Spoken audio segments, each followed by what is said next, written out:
presenter pertama, saudari Tamara Bonita, saya persilahkan. Oh ya, sebentar saya share screen dulu. Udah ke-share belum? Sudah Kak, sudah terlihat. Selamat siang Bapak dan Ibu serta teman-teman semua.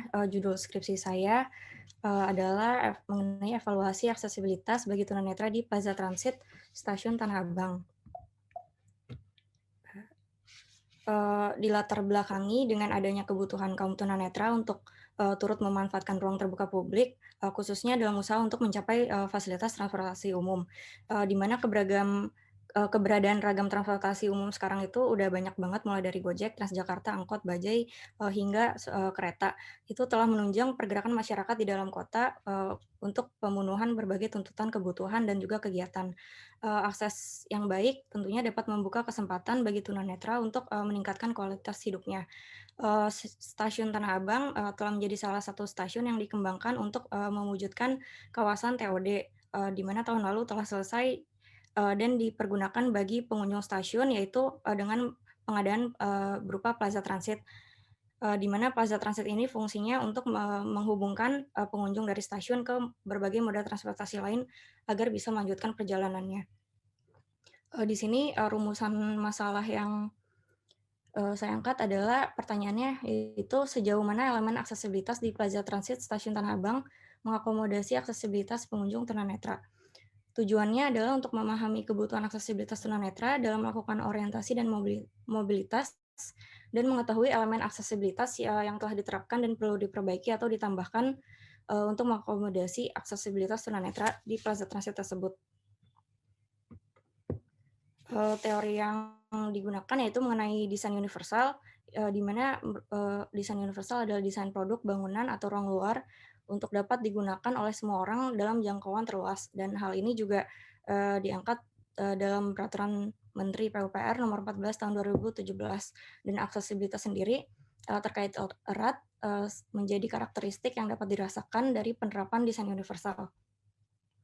Elemen-elemen aksesibilitasnya yaitu pintu akses, jalur pedestrian, jalur pemandu, area parkir, tangga dan rambu dan markah. Tunanetra sendiri dibagi menjadi dua, yaitu low vision dan total blind. Berdasarkan ketajaman visualnya, kemampuan orientasi dan mobilitas itu sangat penting untuk dikembangkan oleh tunanetra agar mereka tetap dapat menentukan arah dan juga bergerak.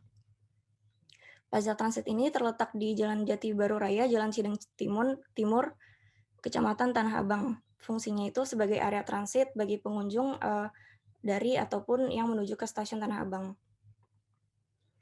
Plaza Transit ini merupakan proyek kerjasama yang dilakukan oleh PT KAI dan juga MRT dalam upaya untuk mewujudkan kawasan TOD di Tanah Abang. Lalu saya membagi area ini menjadi 6 segmen, yaitu mulai dari segmen 1 di area pintu utara, segmen 2 merupakan area plazanya, segmen 3 merupakan area halte Jaklingko, lalu segmen 4 itu area drop off, dan segmen 5 itu area untuk ojol atau ojek online, dan segmen 6 itu merupakan pangkalan mikrolet dan bajai. Lalu pembahasan itu saya lakukan penilaian berdasarkan pedoman teknis dan juga lalu berdasarkan pengalaman tunanetra sendiri. Berdasarkan pedoman teknis itu mengikuti peraturan dalam Permen PU nomor 30 tahun 2006 dan juga nomor 14 tahun 2017. Dan untuk mempercepat juga intinya di segmen 1, 2, 3 sampai ke 6 memiliki kekurangan itu di area dalam elemen markah dan rambu, di mana informasinya belum bisa diterima oleh penyandang disabilitas seperti tunanetra. Lalu juga pada segmen 2 itu belum terdapat jalur pemandu yang terarah ke area ojek pengkolan. Selanjutnya langsung ke aksesibilitas berdasarkan kenyamanan tunanetra. Ada 3 narasumber. Yang pertama itu narasumber pertama itu seorang total blind, narasumber kedua juga seorang total blind, dan narasumber ketiga seorang low vision. Untuk N1 kondisi kebutuhannya adalah 90% dan hanya dapat menerima cahaya sebanyak 10%. Beliau masih dapat membedakan silau cahaya antara gelap dan terang. Lalu pilihan transportasinya adalah ojek online, karena yang satu ini masih dapat mengoperasikan handphone Android dengan baik, dengan adanya fitur, mengubah apa yang disentuh menjadi suara. Kemudian, N1 itu pada saat di pintu utara mengalami kesulitan untuk, mengidentifikasi perbedaan tekstur, area tap kartu, sehingga masih butuh, dibantu oleh petugas. Selanjutnya ketika keluar dari pintu utara, N1, mencoba untuk, menentukan orientasinya dengan cara bertanya kepada orang sekitar, tetapi masih mengalami kesulitan untuk mengartikan informasi yang diberikan karena, informasinya itu berupa gerakan tubuh. Tetapi, melalui, pendengarannya, N1 kemudian, dapat, mengidentifikasi, area pangkalan ojek ojek online dengan adanya, suara keramaian yang didengar dan juga bantuan dari, pelayanan ojek online tersebut. Selanjutnya dari narasumber kedua, itu, merupakan seorang total band juga, tidak mampu melihat apapun jika yang tadi masih bisa menerima cahaya, kalau untuk N2 ini tidak dapat menerima cahaya dan sudah mengalami hal ini sejak, usia 10 tahun. N2 tidak dapat mengoperasikan HP dengan baik sehingga yang dipilih adalah, ojek pengkolan. Untuk, N2 ini, N2 tidak kesulitan ketika harus melalui pintu transail dan kesulitan itu baru dialami setelah, N2 itu diarahkan keluar dari jalur pemandu, di mana N2 itu sangat sangat mengandalkan jalur pemandu. Karena, jalur pemandu ini tidak tersedia menuju ojek pengkolan sehingga, N2, mencoba untuk merasakan tekstur yang ada di, lantainya, tetapi pada akhirnya harus dibantu oleh, ojek yang ada di sekitar untuk bisa mencapai ke, titik yang dibutuhkan. Selanjutnya, untuk N3, seorang low vision, di mana low vision jarak jauh ini masih bisa, mengidentifikasi benda-benda yang besar. Dan pilihan transportasinya adalah menuju ke Transjakarta atau Jaklingko yang ada di segmen 3.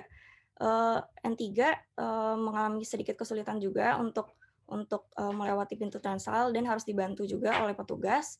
Lalu, N3 ini sempat salah arah, sempat menuju ke segmen 4 dan kemudian setelah diarahkan oleh orang sekitar, N2 kemudian berhasil untuk, menuju ke, segmen 3 yang ada halte Jaklingkonya.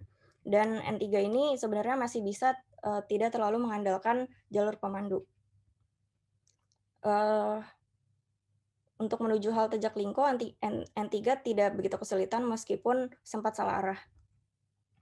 Lalu, N3 juga mencoba untuk, menuju taksi online atau mobil online, di mana sebenarnya, posisinya itu harusnya menunggunya itu di segmen 4, tetapi, karena adanya, pos-pos dari ojek online yang cukup, warnanya cukup cukup terang sehingga, N3 justru menunggu mobil online itu di area ojek online.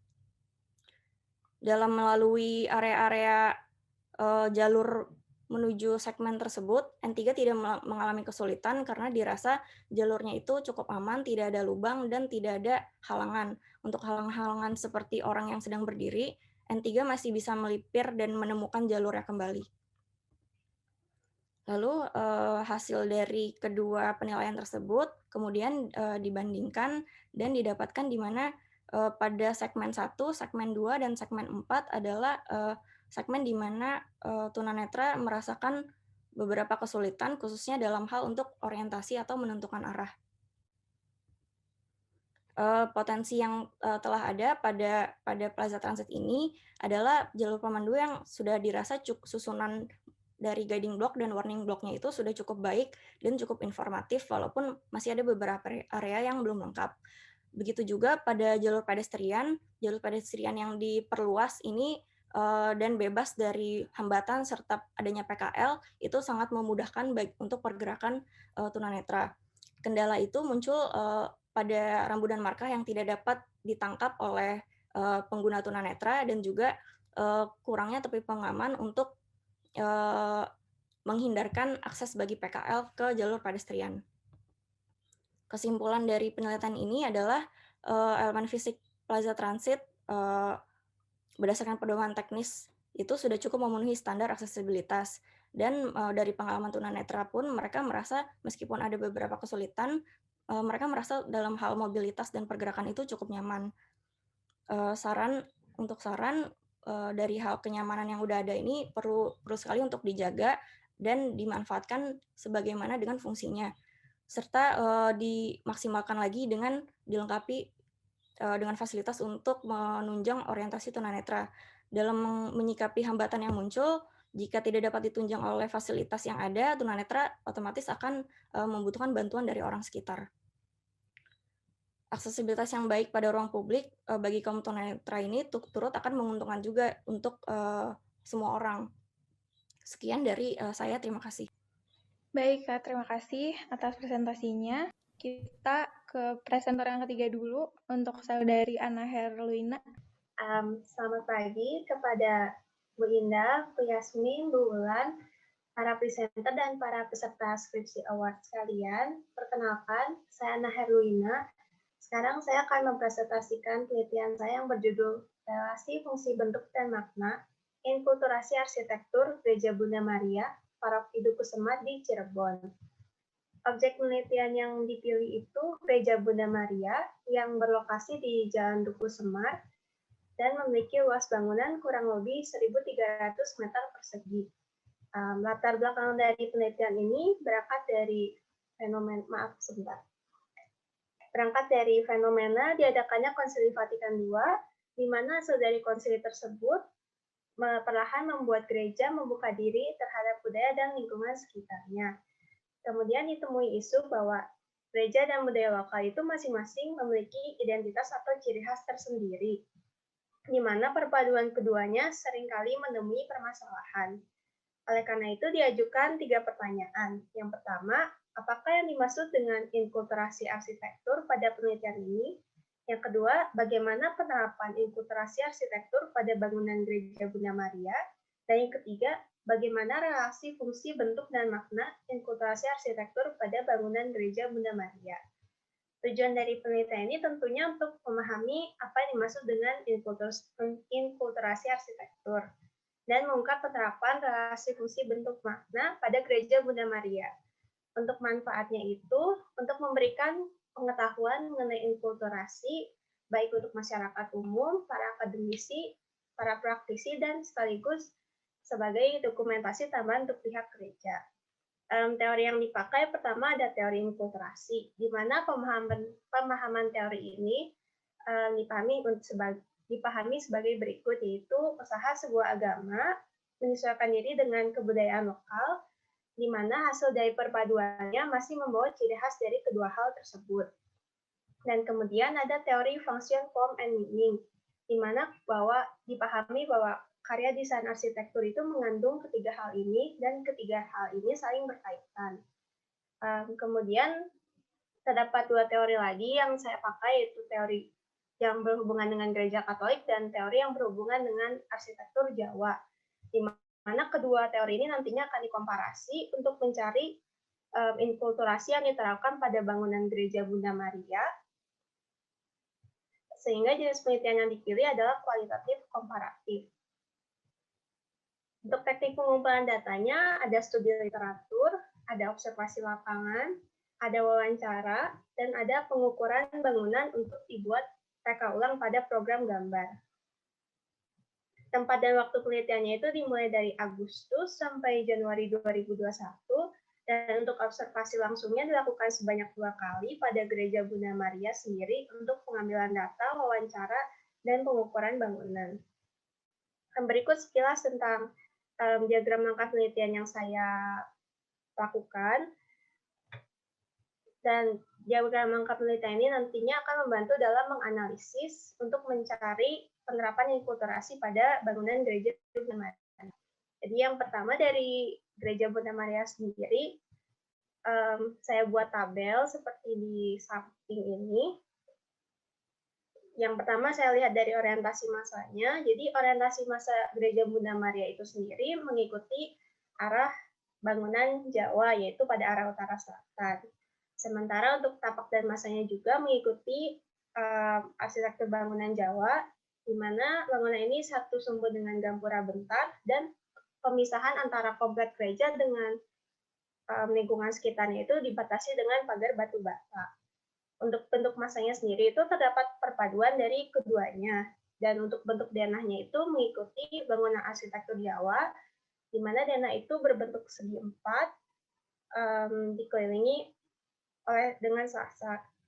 Untuk tata ruangnya sendiri itu dia tetap mengikuti tata ruang gereja pada umumnya, dimulai pada pembagian depan yaitu area narthex, tengah itu nave, dan paling belakang itu sanktuari. Untuk hierarki ruangnya itu dimulai dari yang kurang sakral pada bagian depan dan ke belakangnya itu semakin sakral. Untuk elemen lingkup atasnya itu atap menaranya itu mengikuti arsitektur gereja, dan untuk atap utamanya itu mengambil atap joglo. Untuk elemen lingkup tengahnya sendiri itu terdapat derajat tingkat keterbukaan di mana dimulai dari semakin terbuka ke semakin tertutup pada area yang paling sakral. Dan kemudian terdapat untuk elemen lingkup bawahnya sendiri itu dia mengikuti hierarki kesakralan, di mana semakin belakang semakin sakral lewat permainan elevasi, jadi semakin tinggi tempat maka semakin sakral area tersebut.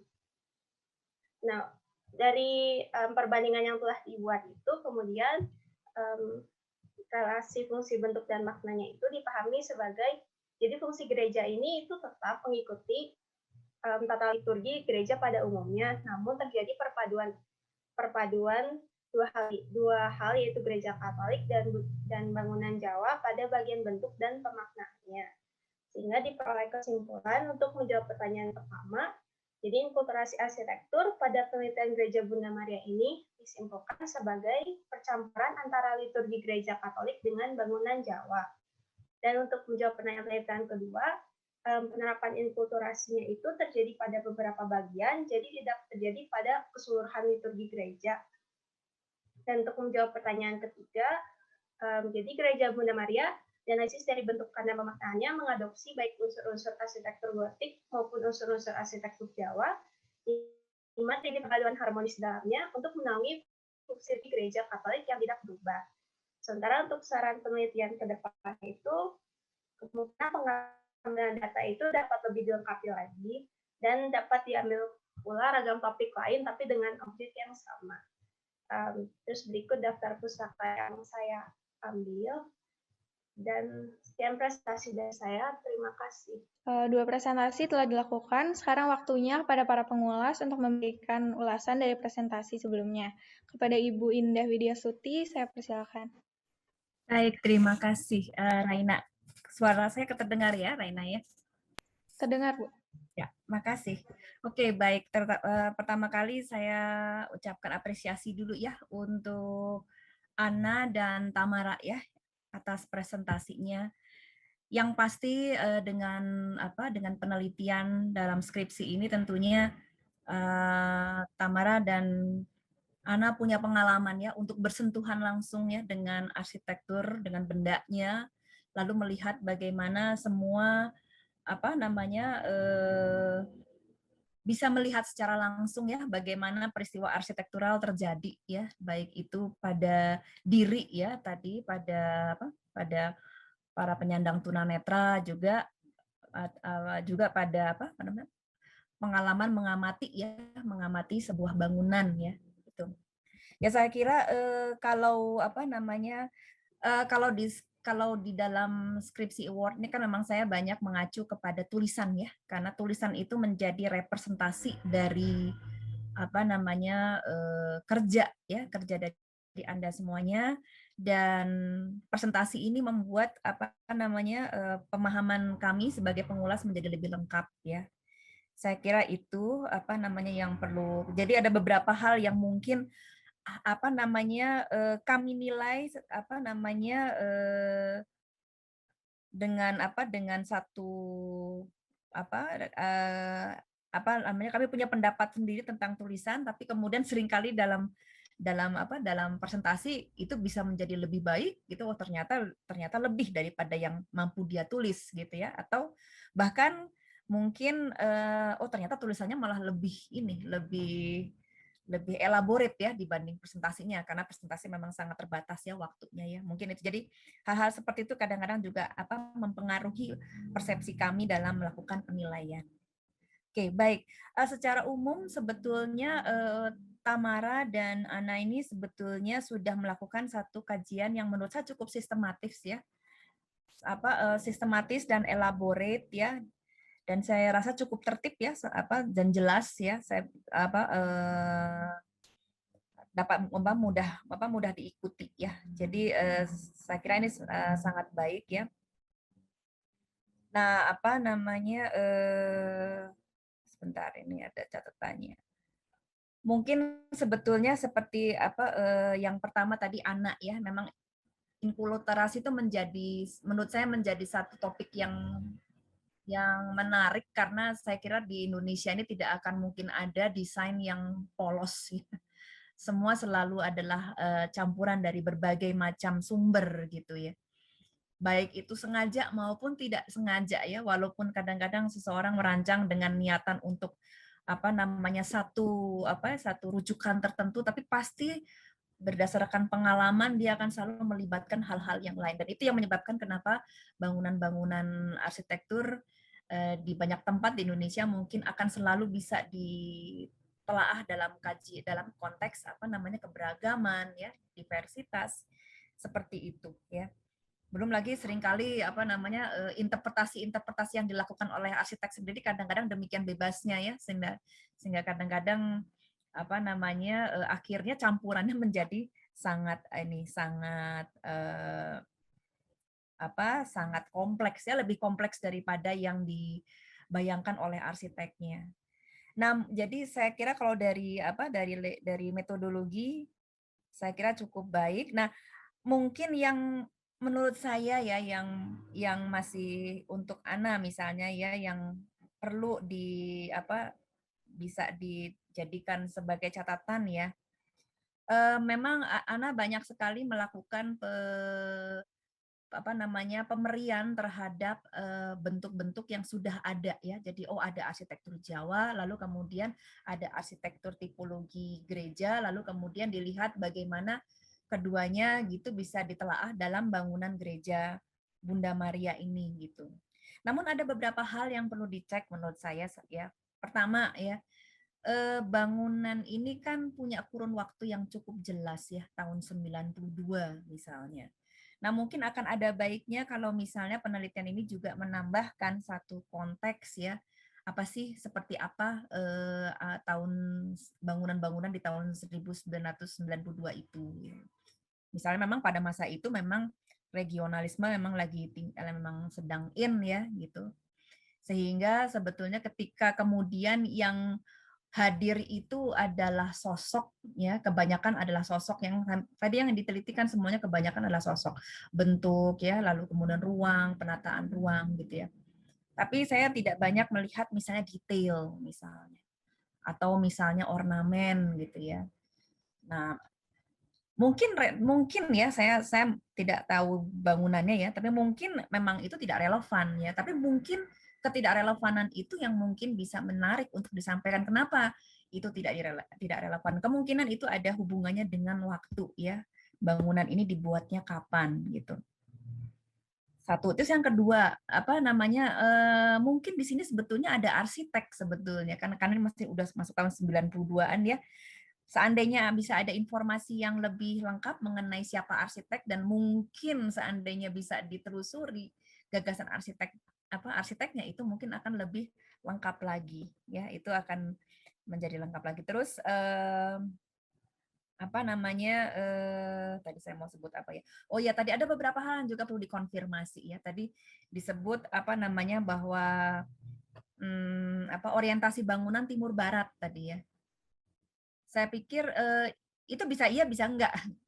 Kalau saya melihat dari tulisan, karena tidak ada penjelasan timur barat itu kira-kira apakah sudah dikonfirmasi terhadap situasi yang ada di lapangan gitu. Apakah betul itu karena arsitektur Jawa atau karena kebetulan saja, karena memang sebetulnya juga ada unsur kebetulan juga bisa jadi ya gitu.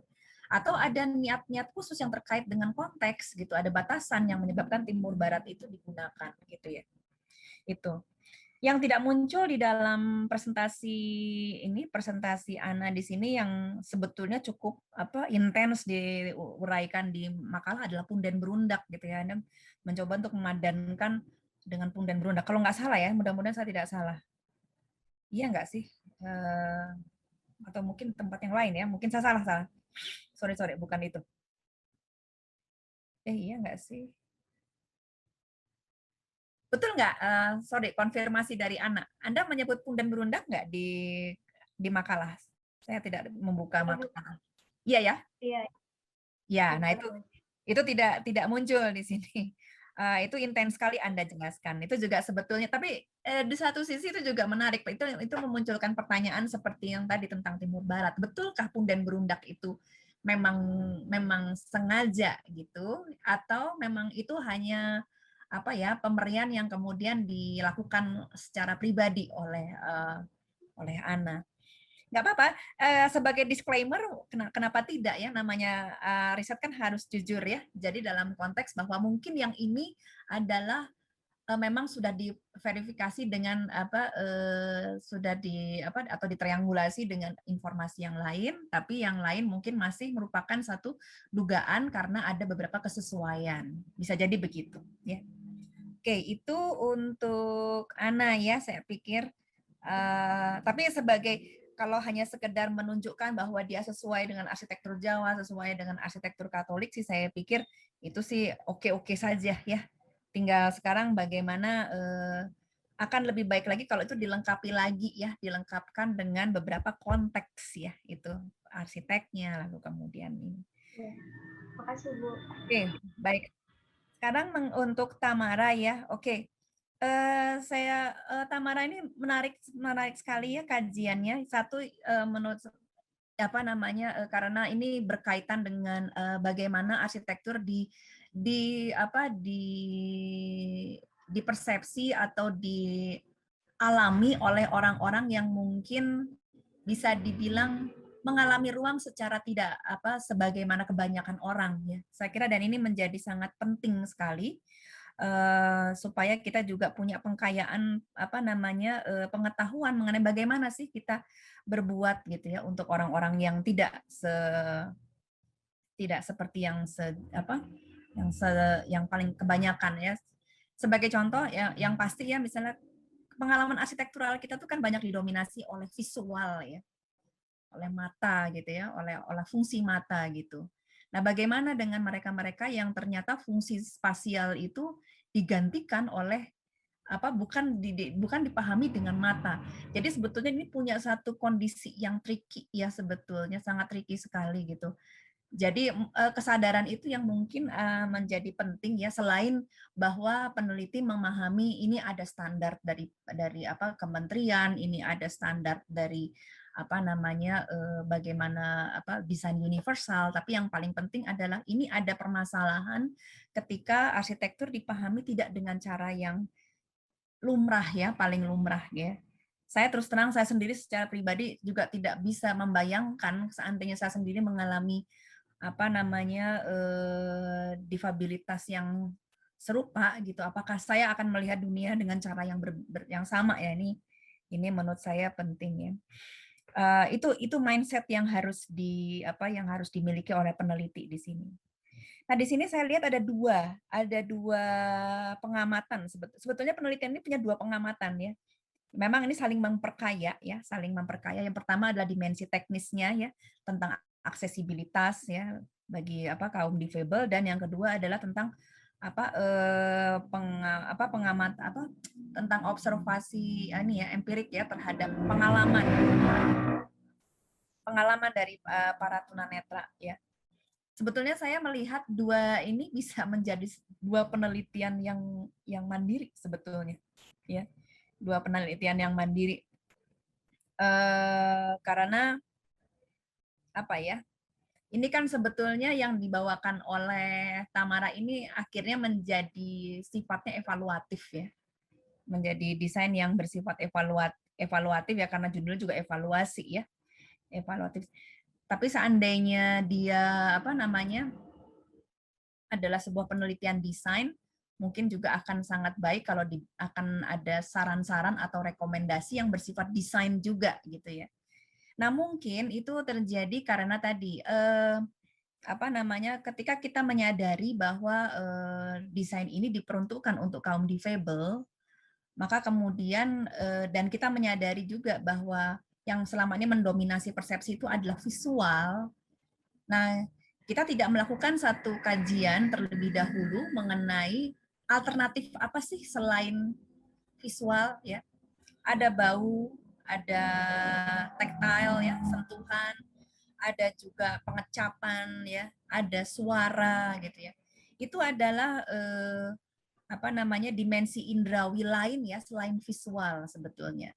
Sehingga tadi itu ketika Tamara misalnya melihat bahwa para penyandang tunanetra itu mengalami kesulitan ketika dia ketika dia tidak salah arah dan itu bisa diselesaikan dengan tekstur ya, maka sebetulnya tekstur itu mungkin tidak bekerja sendiri gitu.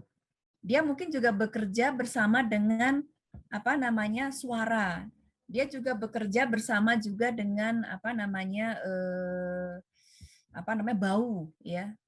Dan semua itu sebetulnya secara arsitektural bisa dilihat dari benda-benda apa saja yang ada di situ. Jadi tentunya bukan hanya tekstur dari ground, tapi juga benda-benda apa yang ada di sekitarnya dan bagaimana benda-benda itu dikomposisikan dan diposisikan relatif terhadap si penyandang tunanetra. Itu jadi mungkin itu yang jadi ini penelitian Anda ini sangat intens gitu ya, sangat intens. Cuman memang karena evaluatif maka dia lebih banyak merujuk pada aturan-aturan yang selama ini digunakan ya dari kementerian, dari prinsip desain universal, tapi sebetulnya bisa lebih kaya lagi kalau juga menimbang ya objek-objek apa saja yang ada di sekitarnya. Jadi saya kira itu ya kalau tanggapan ini. Nah, ada beberapa lagi, satu hal lagi. Sebetulnya ini kalau bicara tesis ya, bicara skripsi ya, nih tulisan ilmiah maaf. Sebetulnya masih ada kontroversi juga ya, seberapa jauh kita bisa menggunakan peraturan sebagai kajian teori ya, itu tapi itu masih banyak ini ya, masih banyak versi ya. Ada yang menganggap tidak, dia bukan bagian dari kajian teori, karena kalau kajian teori harusnya mengambil dari sumber-sumber pengetahuan. Kalau itu kan regulasi ya, itu satu. Terus yang kedua juga sebetulnya harus dipahami juga ya ini sangat wajar karena memang mungkin batasan penelitiannya memang tidak membedakan antara tunanetra dengan low vision ya, padahal tapi sebagai informasi saja bahwa sebetulnya tunanetra, low vision sama itu beda, itu kategorinya itu hampir sama dengan orang yang tunanetra dan tidak tunanetra, hampir sama seperti itu. Kalau tunanetra mungkin dia masih sedikit bisa menerima cahaya, tapi kalau low vision itu masih bisa melihat warna misalnya. Nah, itu pengalaman itu tentunya akan membedakan gitu ya. Oke, jadi yang saya puji dari Ana adalah kemampuan dia mengkombinasikan dua metode itu ya, dua metode yang tadi yang empirik dengan yang terukur tadi, dan tulisannya mampu memandu ya. Tulisannya menurut saya tulisannya Tamara itu lebih jelas dibandingkan presentasi ya, lebih detail gitu ya, memandu kita untuk membaca ini keseluruhan.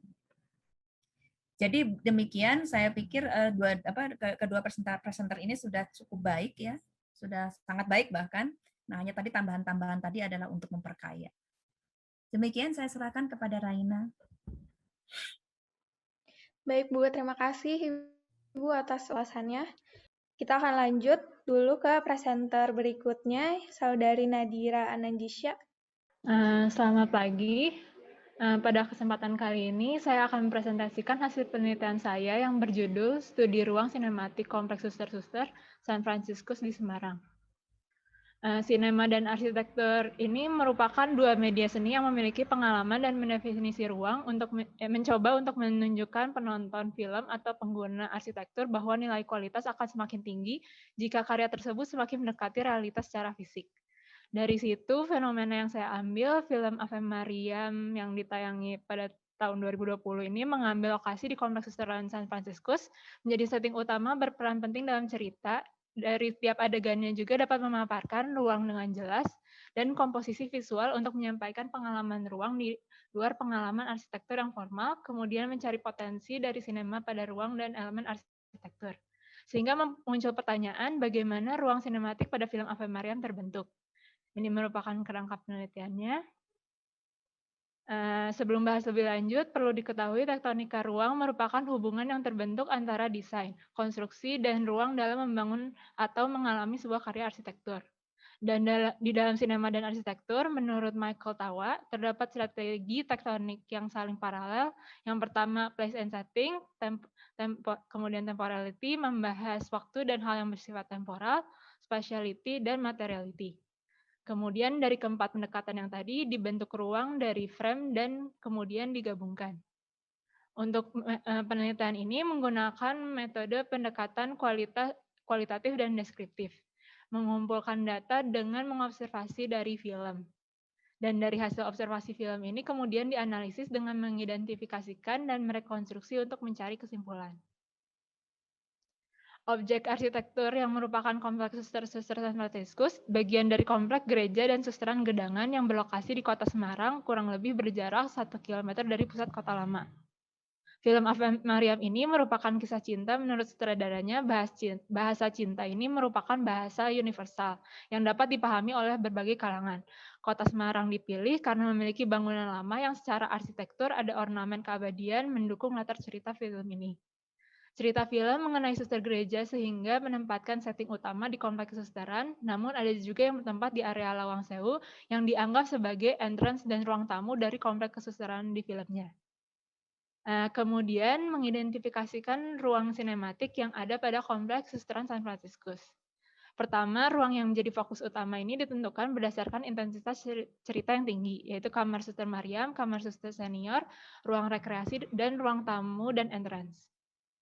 Ruang-ruang yang ada memiliki estetik di mana kegiatan pada cerita dilakukan sesuai dengan fungsi ruang tersebut dan berinteraksi dengan objek dan elemen dari setting yang sudah dibuat atau yang sudah ada. Keempat setting ini yang bukan merupakan fungsi aslinya menjadikan keempat ruang tersebut menjadi ruang fiksi, akan tetapi masih dapat menggambarkan kenyataan dari fungsi ruang yang semestinya. Temporality pada film ini dalam membahas waktu alur sekuensnya maju berurutan, memberikan pengalaman perjalanan waktu pada ruang dengan jelas. Visual juga visual kegiatan keseharian dengan langkah dan tempo yang cukup lamban membawa suasana ruang terlihat tenang. Jendela di sini digunakan sebagai penunjuk waktu, diimplikasikan dari ruang yang gelap dan suster yang sedang tidur terlihat seperti di malam hari menyisakan ketegangan ruang. Tapi ketika jendela dibukakan, menunjukkan waktu pagi hari, suara kicauan burung masuk ke dalam memberikan ketenangan dalam atmosfer ruang. Ketika di area entrance, terjadi entrancement yang pada frame yang menempatkan visual yang mirip di mana tempat masuk keluar, pertemuan perpisahan, malam siang, awal dan akhir. Awal konflik di malam hari yang gelap dengan sumber pencahayaan lampu dan dilatar belakangi suara hujan. Kemudian setelah semua konflik selesai, di siang hari lebih cerah dengan cahaya matahari dan suara kicauan burung. Adanya tempo dan suasana yang muncul dari pergerakan dan suara di dalam ruang seperti ketika ruang diperluas dengan musik yang dimainkan menambah tempo di dalam ruang dan juga mengubah suasana menjadi lebih aktif. Kemudian ruang yang terbentuk memiliki 3 jenis. Yang pertama di space memiliki ilusi kedalaman yang ditunjukkan dengan adanya perspektif perubahan bentuk dan perbedaan ukuran. Yang kedua, ruang digambarkan ambiguous space. Pada adegan tersebut, seperti pantulan cermin atau angle ekstrim dari atas yang memberikan keambiguan pada dimensi ruang. Dan yang paling dominan digunakan di sini merupakan limited space. Jadi elemen arsitektur, karakter, maupun objek lainnya ini ditempatkan secara frontal dan terbagi layer yang jelas antara penempatan dari background dan middle ground.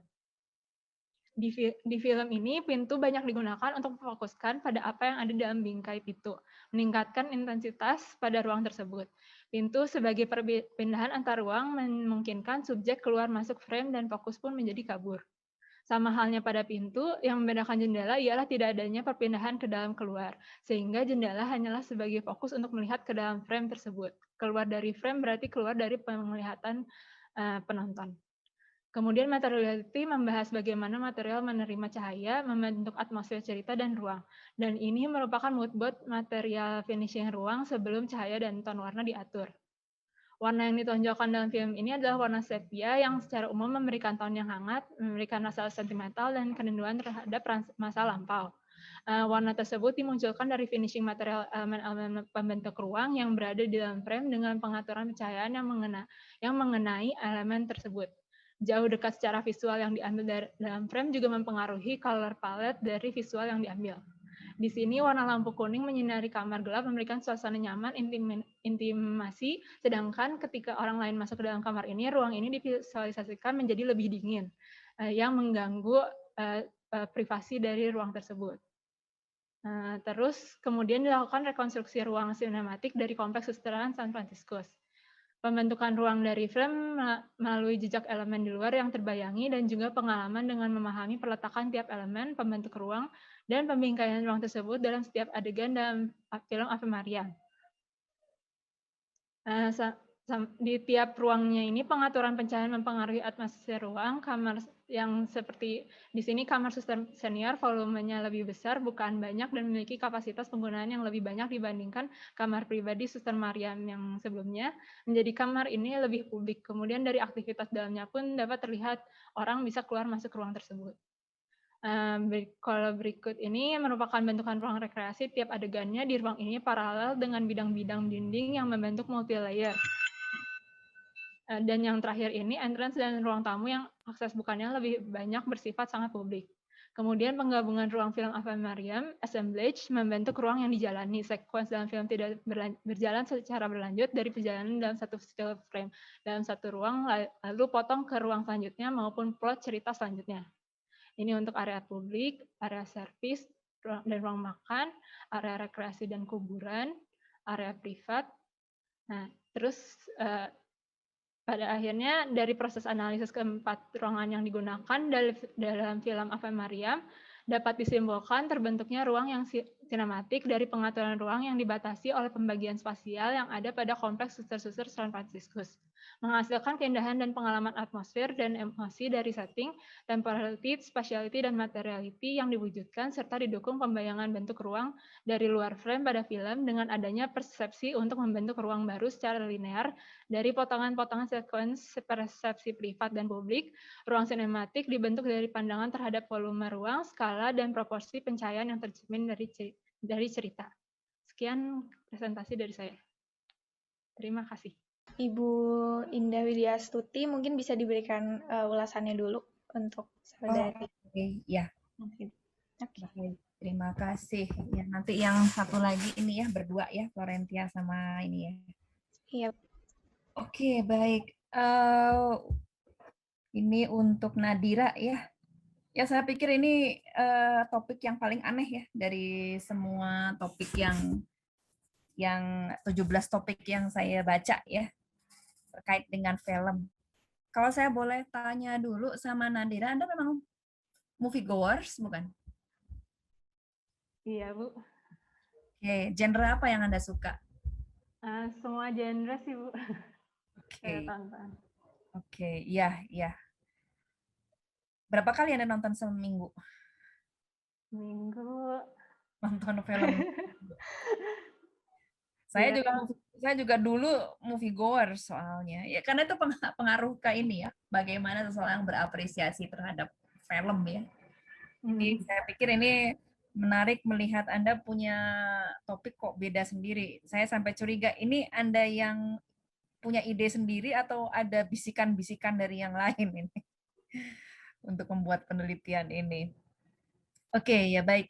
Jadi ini memang saya pikir penelitian yang sangat menarik ya. Jadi apresiasi khusus ya bagi makalah Nadira ini ya karena dia bisa menggunakan media film untuk belajar tentang arsitektur sebetulnya ya. Terutama dalam hal pengalaman. Kalau biasanya pengalaman itu kan sesuatu yang kita alami ya. Pengalaman itu biasanya kalau kita bicara pengalaman dalam arsitektur itu pengalaman yang dialami. Tapi saya pikir pengalaman ini sekarang ini menjadi sesuatu yang cukup cukup pelik juga sebetulnya karena kalau kita bicara pengalaman itu sekarang bisa pengalaman siapa gitu ya. Kalau ada peribahasa belajarlah dari pengalaman adalah guru terbaik ya. Tapi pertanyaannya adalah pengalaman siapa? Kan nggak harus pengalaman sendiri ya. Juga bisa pengalaman orang lain juga gitu. Nah, sekarang dengan film ini pengalaman itu direpresentasikan ya, direpresentasikan dalam tadi ya, dalam frame-frame ya, dalam sequence tadi ya. Itu yang apa kemudian apa namanya menjadi sesuatu yang pelik, dan ini menjadi hal yang mungkin sama dengan ini ya, sama dengan akan setara ya, penelitian-penelitian ini akan setara dengan pertanyaan-pertanyaan yang mungkin akan dilontarkan terhadap beberapa konsep ya, seperti place ya, placemaking gitu ya. Seperti beberapa waktu yang lalu saya juga sempat menyidang ada satu topik ya, topik sidang tentang placemaking dikaitkan dengan ruang-ruang yang beredar di Instagram ya misalnya. Itu kan semua ruang-ruang representasional ya yang tidak dialami secara langsung, tapi ternyata membuat para penonton itu atau para pemerhati itu bisa merasakan sesuatu ya tentang ruang yang direpresentasikan itu. Jadi ini saya kira penelitian-penelitian seperti ini menjadi menarik ya kalau kita mau memperlebar pemahaman kita mengenai ruang, bukan hanya sekedar yang dialami langsung, tapi juga direpresentasikan lewat pengalaman lain ya, mungkin dalam hal ini adalah pengalaman virtual. Nah, sehingga dengan demikian maka memang menurut saya sebetulnya ada beberapa hal yang perlu lebih dilengkapkan ya. Karena kita menyadari misalnya bahwa ini yang dihadirkannya adalah pengalaman representasional ya, yang dihadirkan lewat frame-frame. Mungkin semestinya penelitian seperti Nadira ini perlu ada sedikit kayak semacam sinopsis mengenai filmnya. Ya, itu saya pikir itu karena untuk menjelaskan ini naratifnya tuh karakternya seperti apa sih gitu. Memang tadi sudah disebut romance, betul. Tapi romance itu kan macam-macam. Ada sitcom ya, ada juga roman satir, ada juga mungkin roman yang bersifat roman yang realistis gitu ya. Nah, itu kan banyak ininya ya, banyak genre-nya. Jadi makanya saya tanya tadi, kalau misalnya Nadira suka horor gitu ya, mungkin akan beda itu nanti pendekatannya gitu ya. Bisa pengalaman-pengalaman itu akan mempengaruhi gitu. Nah, jadi akan baik karena saya sendiri juga belum nonton ya. Saya kemarin sebetulnya jadi pengen sekali ya langsung mencoba mencari Ave Maryam tuh kayak gimana sih filmnya, cuman ya nggak sempat juga saya nonton gitu. Sehingga saya terus terang sangat tergantung pada tulisan yang disampaikan oleh Nadira. Nah, sehingga dengan demikian sebetulnya deskripsi di awal tentang seperti apa naratifnya, karakternya seperti apa, bahkan mungkin ini sutradara ini mengarah terutama mungkin ada director of cinematography itu kan ada ya, dia punya konsep apa gitu ya. Semua itu pasti ada konsepnya. Jadi istilahnya kalau arsitek merancang apa, maka nih director of photography sama director of cinematografinya nih mau menghadirkan peristiwa itu sebagai apa. Itu mungkin perlu ada tambahan-tambahan seperti itu untuk memperkaya sehingga lengkap, tidak hanya sekedar pengalaman Nadira dalam melakukan analisis ya. Itu menurut saya yang penting ya. Lalu kedua tadi ya mengenai assemblage tadi ya, tadi juga saya pikir ini juga menarik ya, kita melihat pengalaman dalam kaitannya dengan hubungan antar ini ya, antar agents dari, kalau Anda menyebutnya agents antar frame ya, frame dari semua frame-frame itu menjadi agencies-nya gitu. Tapi di sini mungkin juga secara arsitektural itu adalah pengalaman melihat ya, pengalaman mengalami, sehingga di sini objek-objek yang berpengaruh ternyata ya bukan cuma sekedar mata yang melihat, tapi juga ternyata tekstur yang dilihat, warna yang ditangkap, lalu kemudian objek yang bergerak ya. Nah, itu saya kira itu menjadi penting, menjadi menarik. Ada beberapa yang realis, ada juga yang beberapa yang surrealis ya. Saya sempat menangkap sih yang di Ave Maryam tuh ada bagian yang ada jendela menghadap ke laut ya kalau nggak salah ya. Nah, itu jadi ada aspek-aspek yang surrealis gitu ya. Nah, ini saya pikir kalau misalnya hal seperti ini bisa lebih dirinci lagi ya, itu dirinci melengkapi dari analisis yang sudah dibuat, itu mungkin akan menjadi lebih kaya lagi gitu ya. Itu Ya, karena di sini sebetulnya ada konversi pengalaman taktil ke virtual gitu ya. Jadi ini sebetulnya inovasinya ya, menurut saya inovasi bahkan bukan cuma inovasi dalam risetnya, tapi inovasi dalam penulisannya ya. Bagaimana sih menuliskan satu pengalaman taktil yang dihadirkan secara secara virtual itu seperti apa ya, atau secara representasional seperti apa. Nah, dalam hal ini memang Nadira punya masalah dengan penulisan. Mungkin bisa dibayangkan karena untuk menyampaikan itu kan memang banyak ya yang harus dihadirkan ya. Tadi juga presentasi juga saya kelihatan sekali Nadira cepat sekali menampilkan, mungkin karena diharuskan berapa menit ya gitu. Saya yakin itu nggak akan cukup untuk Anda gitu. Tapi ya mungkin harus dicari cara untuk menghadirkan riset itu penampilan itu dengan baik ini. Hasilnya. Dan ya ini saya kira sebenarnya juga menarik tadi ya di kajian teori ya Anda mencoba untuk memadankan antara teori yang digunakan di sinematografi. Anda gunakan Michael Tawa ya di sini ya. Lalu kemudian dengan pengalaman dengan tektonik ya. Saya kira ini adalah menurut saya ini adalah satu ya sebetulnya itu yang menjadi salah satu krim dari penelitian ya. Jadi Anda bisa menyumbangkan satu kajian teoritis yang memperlihatkan bagaimana sih konversi dari pengalaman di luar arsitektur masuk ke dalam arsitektur gitu ya. Dan bagaimana pengalaman yang di luar arsitektur itu juga memiliki kontribusi ya terhadap arsitektur.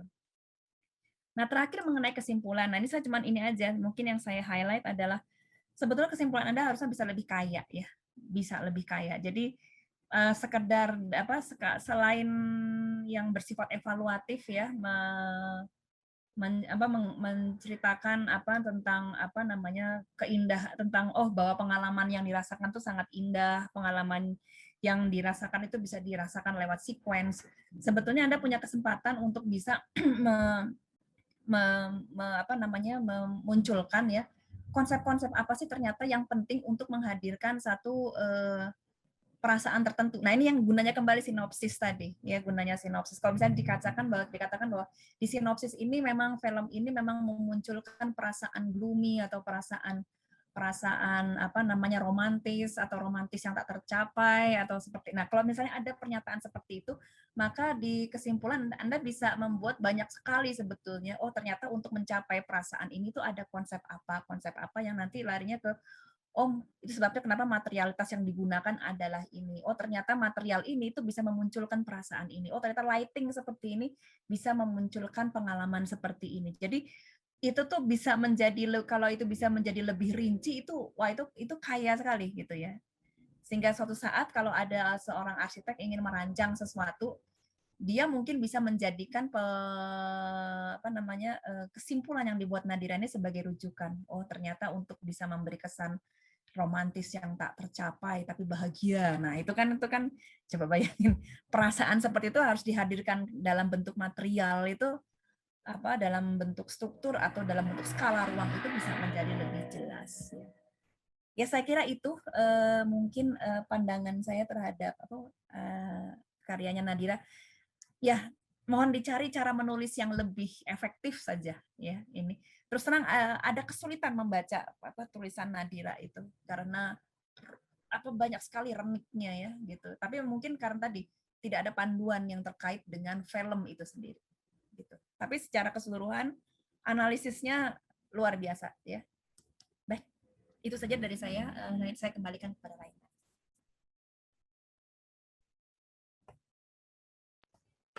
Baik, terima kasih Ibu atas ulasannya. Selanjutnya kita akan lanjutkan presenter Saudari Tania Kalista sudah hadir. Selamat pagi Ibu, Bapak, dan teman-teman semuanya. Perkenalkan, nama saya Tania Kalista. Biasa dipanggil Kalista. Di sini saya akan sharing sedikit tentang penelitian yang saya lakukan dalam skripsi berjudul Ekspresi Eksistensial pada Arsitektur Gereja Regeni Caeli, Jakarta. Emang masih belajar banget, jadi nanti mohon masukannya dari Ibu dan teman-teman sekalian. Oke, jadi yang pertama, fenomena yang saya ambil adalah fenomena ekspresi arsitektur gereja, di mana bisa dilihat di sini ada yang namanya Konsili Vatikan II, dan kemajuan teknologi dan keinginan arsitek untuk membuat bentuk-bentuk tertentu membuat pergeseran ekspresi gereja. Dari yang tadinya seperti ini nih, kayak gereja yang mungkin lebih kayak gotik, ini contohnya adalah gereja katedral, bergeser menjadi gereja-gereja yang semakin seperti ini bentuknya, aneh-aneh. Seperti mall, ada gereja yang seperti mall, gereja seperti museum, dan gereja sebagai gedung serbaguna ekspresinya. Dan melihat hal ini, Paus itu menjadi risau dan ia membentuk kongregasi untuk meninjau apa sih ekspresi arsitektur gereja Katolik yang seharusnya. Seperti itu. Nah, isu yang diambil adalah ekspresi arsitektur berdasarkan fungsi. Kalau misalnya kita lihat dari ekspresi bentuk itu sendiri, ada dua, yaitu yang terkait dengan simbol dan yang terkait dengan bentuk. Nah, yang akan dibahas adalah ekspresi yang terkait dengan bentuk, terkait dengan ekspresi liturgi. Nah, ekspresi ini akan dikaji dengan teori yang bernama ekspresi eksistensial oleh Thomas T. Stevenson. Ini ada 3 yang mempengaruhi ekspresi eksistensial, yaitu weight, itu adalah berat dari elemen dalam hubungan dengan gravitasi, yaitu terus yang kedua itu motion. Motionnya adalah pergerakan dinamis dari elemen-elemen, dan yang terakhir itu substance, yaitu materiality dari elemen. Nah, ketiganya ini ada di setiap bangunan dan bersifat bebas nilai. Jadi ketiga konsep ini akan mempengaruhi ekspresi eksistensial bangunan dan membuat setiap bangunan itu beda dari bangunan lainnya sesuai dengan fungsinya, dan ini semua tercermin dalam properti dan komposisi tiap elemen dari bangunan. Terus selanjutnya ini tentang kasus studinya. Lokasinya di Pantai Indah Kapuk di Jakarta Utara. Seperti Ibu dan teman-teman bisa lihat, ini tapaknya berada bersebelahan dengan rawa dari hutan bakau. Seperti itu. Ini adalah perspektif eksteriornya. Seperti ini, dan kenapa saya memilih kasus ini? Karena yang pertama pernah mendapatkan penghargaan, yang kedua arsiteknya itu cukup terkenal, Sarjono Sani, sehingga saya ingin sekali belajar dari bentuk dan karya dia. Terus bentuk gereja juga sangat geometris. Ini sangat-sangat unik karena beda dari bentuk-bentuk gereja yang seperti kita biasa lihat di Indonesia. Ruang lingkup yang dibahas pada penelitian ini adalah termasuk eksterior dan interior berupa ekspresi eksistensial dari arsitekturnya. Pertanyaan penelitian yang saya buat adalah bagaimana ekspresi eksistensial arsitektur gereja Regina Coeli bila diinterpretasikan menggunakan elaborasi teori ekspresi eksistensial Thomas T. Stevenson yang akan ditanyakan pada 3 pihak terkait, yaitu pengguna, arsitek, dan juga pengurus. Tujuan dan manfaatnya bagi penelitian sejenis untuk membaca dan mendesain arsitektur, bagi pengelola gereja dan bagi arsitek praktisi. Semoga ini bisa berguna bagi referensi nantinya. Nah, ini adalah kerangka konseptual. Sekilas saja saya menggunakan menganalisa ekspresi dulu, dibagi menjadi motion, weight juga substance, dan kemudian ekspresi eksistensial fungsi yang dibagi menjadi sequence, hierarki, suasana, dan zonasi. Kemudian dilakukan triangulasi, dan akhirnya ditemukan hasilnya. Ini adalah penjabarannya dari metode penelitian. Yang pertama, gimana sih caranya kita bisa membuat ekspresi eksistensial ini diuraikan supaya awam bisa mengerti. Karena ekspresi eksistensial ini bukan istilah yang umum dimengerti awam. Nah, caranya dengan menjembatani dengan tools, yaitu yang pertama adalah teori properti komposisi oleh Salura, yang kedua adalah skala semantik diferensial. Ini digunakan agar penilaiannya nggak hanya subjektif seperti bangunan ini bagus atau bangunan ini cukup lebar, cukup luas, misalnya seperti itu. Nggak subjektif, tapi kita pakai skala yang terukur. Nah, ini adalah sedikit diagram bagaimana metodenya. Pertama, ekspresi eksistensial diuraikan jadi weight, motion, dan substance. Nah, ini diterjemahkan ke dalam properti dan komposisi. yang ada di bangunan, lalu dibuat skala semantik diferensial. Ini untuk itu tadi yang untuk terukur. Terus selanjutnya metode penelitiannya ekspresi eksistensial bentuk itu diuraikan lagi nih, motion, weight, substance menjadi properti dan komposisi. Nah, lalu dihubungkan dengan ekspresi eksistensial fungsi dari gereja Katolik itu sendiri. Misalnya dari hierarki sequence, hierarki suasana, hierarki durasinya itu bagaimana, dan dituangkan ke dalam skala semantik. Seperti tabel yang tadi, ini nanti ada penilaian dari 1 sampai 6, dan ini akan ditanyakan dianalisa dalam lingkup tapak, bangunan, dan lingkungan, dan kepada 3 subjek berbeda. 3 subjek berbeda ini yaitu arsitek, awam, dan pengurus. Ini adalah sekilas contoh analisisnya. Yang pertama, membuat pertanyaan properti dan komposisi pada skala semantik. Yang kedua, mencari pendapat ketiga subjek. Contohnya ini. Misalnya ini adalah foto dari eksterior gereja Regina Caeli. Yang menjadi pertanyaan adalah ekspresi mengarah ke atas itu lebih dominan di bentuk yang mana. Nah, ternyata setelah ditanyakan kepada 3 orang ini, jawaban yang sama itu adalah oleh arsitek dan awam. Dua-duanya menjawab menara, sedangkan kalau pengurus menjawab sanctuary nomor 6. Nah, ini perbedaan jawaban ini bisa terjadi karena mungkin si arsitek dan pengurus lebih melihat secara ekspresi, tapi kalau si pengurus lebih secara fungsi karena dia sudah day to day ada di dalam bangunan dan menggunakan bangunannya. Nah, ini setelah itu jawabannya dituangkan ke dalam skala semantik. Sehingga dengan skala ini dan dilakukan triangulasi kepada 3 orang ini, penelitiannya menjadi objektif karena tidak hanya melihat dari sudut pandang arsitek, tapi juga dikonfirmasi, divalidasi ke pengurus, arsitek, dan juga awam. Ini sekilas saja hasil dari analisisnya. Ini adalah beberapa diagramnya. Ekspresi eksistensial dari interior dan eksterior menurut arsitek, awam, dan juga pengurus. Yang pertama, secara weight itu hierarki sanctuary-nya paling tertinggi karena elevasi lantai dan atap semakin tinggi ke arah sanctuary.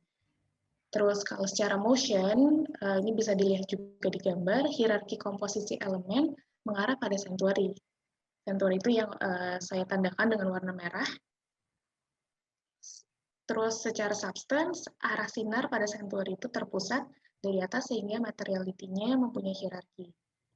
Secara eksterior, secara weight itu hierarki tertinggi ada di menara, menurut arsitek dan awam, namun menurut pengurus hierarki tertinggi di sanctuary yang warna merah. Bisa terlihat juga dari properti dan komposisinya. Selain itu, secara motion, dari arsitek dan awam itu menyebar ke arah bagian belakang bangunan, ke sanctuary dan ke nave, sedangkan menurut pengurus memusat ke bagian belakang, yaitu memusat ke arah sanctuary. Nah, secara substance, hierarki kromatik warna paling cerah berada di narthex. Kalau misalnya menurut awam dan pengurus, hierarkinya berada pada bagian menara lagi. Nah, kesimpulannya adalah untuk menjawab penelitian ini, ekspresi eksistensial arsitektur Gereja Regina Caeli berdasarkan elaborasi teori ekspresi eksistensial Thomas Stephenson dan menurut 3 subjek terkait, yaitu adalah ekspresi eksistensial pada interior dan eksterior itu berbeda. Ternyata yang pada interior itu sangat-sangat terbaca di mana hierarki sanctuary itu tertinggi. Dan ketiga subjek ini setuju dengan pernyataan itu. Berarti secara objektif dari 3 sudut pandang ini melihat secara interior hierarki sanctuary tertinggi, sesuai dengan ekspresinya, sesuai dengan fungsinya, secara properti dan komposisi. Sementara kalau secara eksterior ada perbedaan pendapat antara arsitek awam dan pengurus, di mana arsitek dan awam itu menilai hierarki menara yang paling tinggi, sementara pengurus itu hierarki sanctuary paling tinggi. Nah, hal ini bisa terjadi karena perbedaan perspektif di mana awam dan arsitek itu melihat secara bentuk atau ekspresi, sementara pengurus ada pengaruh lihatnya secara fungsional. Seperti itu. Jadi kesimpulannya, ekspresi eksistensial arsitektur gereja Regina Coeli, hierarkinya tertinggi di santuari secara interior, dan secara eksterior itu ada di menara. Seperti itu. Terima kasih, sekian dari saya, dan apabila ada masukan, saya sangat terbuka sekali. Terima kasih. Kalau saya boleh tanya dulu secara sederhana, apa namanya, Tania ya, lepas dari teori, kalau menurut Anda sendiri, ekspresi eksistensial itu jadi kalau boleh dideskripsikan secara gampang tuh apa sih sebetulnya? Boleh nggak, saya pengen tahu pendapatnya ini dulu, apa namanya, Tania. Oke, makasih Bu atas pertanyaannya. Menurut saya ekspresi eksistensial secara gampang kalau yang saya mengerti ya, lebih ke apa sih sebenarnya ekspresi dasar yang membuat bangunan orang tuh melihat bangunan itu ekspresinya seperti itu gitu. Jadi lebih dasar lagi dari ekspresi. Ya, unsur-unsur dasar gitu sih. Ada sesuatu yang sangat fundamental ya. Karena Tis Evanson itu kan dia kalau nggak salah bahasanya terkait dengan archetype ya, betul ya? Dia terkait dengan archetype, dan kalau archetype itu wilayahnya ada di bawah sadar, dia bukan sesuatu yang formal, ya. Sesuatu yang berbentuk. Sehingga di sini apa namanya, pengalaman dari pemerhati itu menjadi sangat penting, dan sebetulnya yang digarisbawahi dari risetnya Tania di sini adalah kompleks pengalaman pengamat dengan kompleks pengalaman dari pelaku ya, apa namanya, yang tadi yang disebut day to day itu menjadi berbeda gitu ya. Sebetulnya itu yang perlu yang menjadi penting.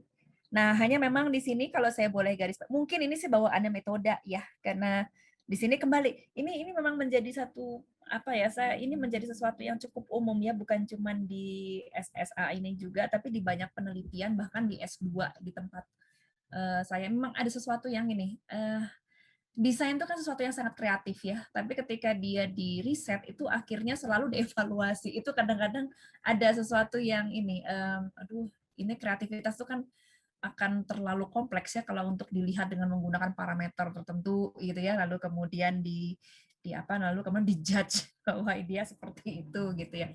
Memang itu memang menjadi kadang-kadang tidak adil untuk arsitektur itu sendiri gitu ya. Tapi ya nggak apa-apa, namanya juga kita berusaha untuk menjadi objektif ya. Oke lah, saya anggap itu satu langkah ya. Nah, tapi memang di sini memang ada sesuatu yang menurut saya penting ya untuk